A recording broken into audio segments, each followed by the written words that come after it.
Hello everyone, it's Anna from Myscrap team with Metal Futures. Base metal prices on the London Metal Exchange were mixed on Monday morning, amid the higher US dollar index and decreasing social inventories. In today's news, we'll also talk about ongoing tension between the US and China.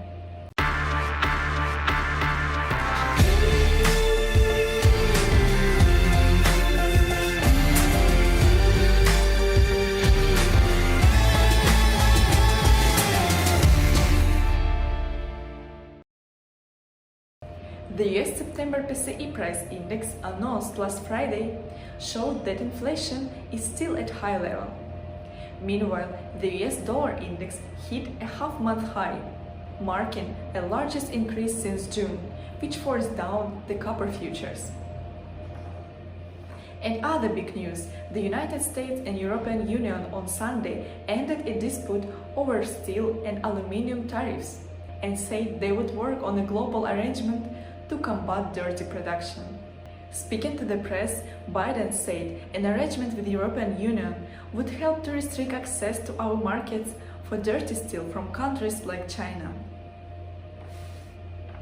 Now, coming to Dubai daily updates, Dubai will work to accelerate the full completion of its business expansion initiatives, aimed at creating promising new investor opportunities by the first quarter of next year. Meanwhile, Abu Dhabi Islamic Bank, the biggest lender in the Emirate, now is looking for merger opportunities in the UAE, the GCC and beyond the region, as it seeks to broaden its asset base. As for Dubai scrap prices, aluminium Tata, Troma, Taylor and Taste were trading downward yesterday, amid the pressure from China's caps for coal prices. Copper, Millbury, Candy and Birchcliff also were down yesterday as the base metal complex completed technical correction last week.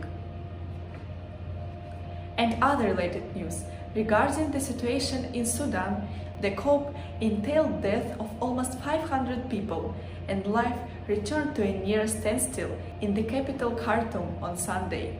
A UN official discussed mediation options and possible way forward for Sudan and its ousted prime minister. Regarding other commodities, oil prices dropped on Monday as China's release of gasoline and diesel reserves eased concerns over tight global supply, and gold was up on Monday morning in Asia. Well, this week we expect to see two Fed meetings on Wednesday and November non-farm payrolls data, which will test the strength of US economic recovery.